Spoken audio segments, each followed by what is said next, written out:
That was, of course, Nikki Haley, the U.S. ambassador to the United Nations. My next guest has been a frequent Republican critic of President Trump on national security issues.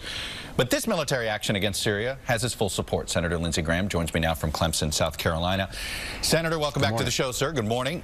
Thank you. I want to get to that last question I asked Ambassador Haley, which is, does this change America's position here of prioritizing what to prioritize in Syria, ISIS over Assad? Both Secretary Tillerson and Ambassador Haley have indicated ISIS is still the priority. What say you, Senator?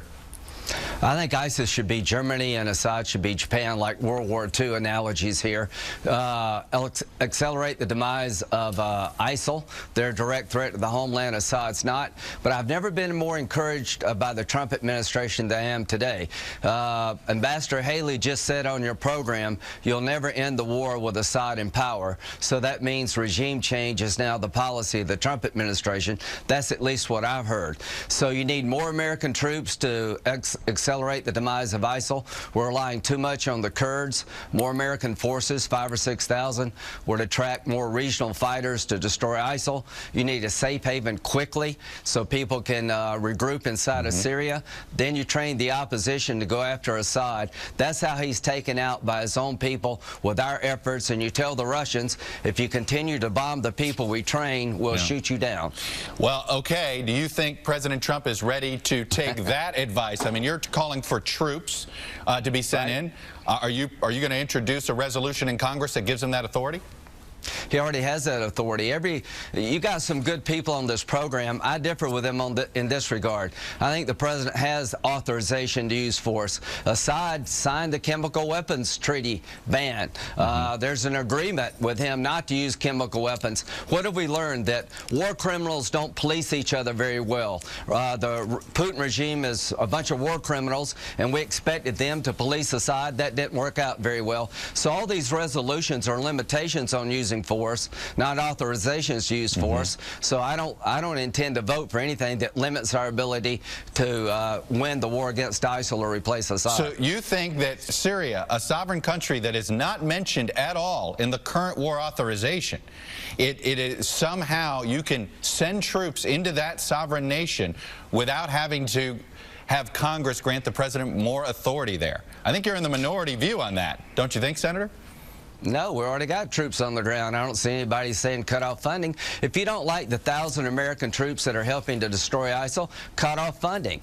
Be consistent here. I want more American troops, 5,000 or 6,000 like we have in Iraq, to help destroy ISIL. That means it will accelerate the demise of ISIL.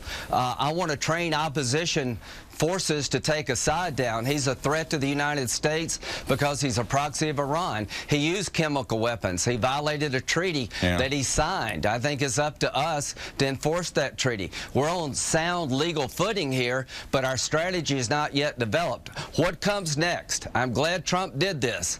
He is no longer Obama in the eyes of our enemies, but he needs to do more to close the deal. There's a new sheriff in town. Do you think there's a moral difference between the use of chemical weapons and barrel bombs? No, there's a legal difference, not a moral difference. If you're a mother, your baby is dead. But we do have treaties that we've signed all over the world saying we're not going to let one nation use weapons of mass destruction. That's what the chemical weapons treaty is all about. But I will say this. If you kill babies with conventional bombs, it's still a moral outrage. Here's what I think Assad's telling Trump by flying from this base. F you. And I think he's making a serious mistake. Because if you're an adversary of the United States, and you don't worry about what Trump may do on any given day, then you're crazy. I have to say, you used the initials, but I think that's a first for Meet the Press, Senator Graham. You even we had a few people watching. It raised a lot of eyebrows. I got to ask you this about the president's change of heart on this. And because Jonah Goldberg in National Review, who is supportive of this strike, but this change of heart still concerns him. He writes, the strike on Syria is the single best proof that Trump has no overriding commitment to any ideological position. If Trump can abandon his position on this, all because of some horrific pictures on TV, what position is safe? Well, here's my view. He abandoned a position that was not working, which is leaving Assad alone. Obama said he has to go in name only. This president's setting in motion actual strategy to get rid of Assad. To the American people, the war never ends with Assad. He's a recruiting gold mine for ISIL and Al-Qaeda. He will not be accepted by the region nor his people. And so I'm glad the president did this. You want him to punish Russia more for his support of Assad. What is something concrete that you think he can do in the next couple of months to punish Russia for its support of Assad? Sanction Russia for not only interfering in our election, but add a paragraph to my bill that says Russia aided and abetted Assad in using chemical weapons, because he did.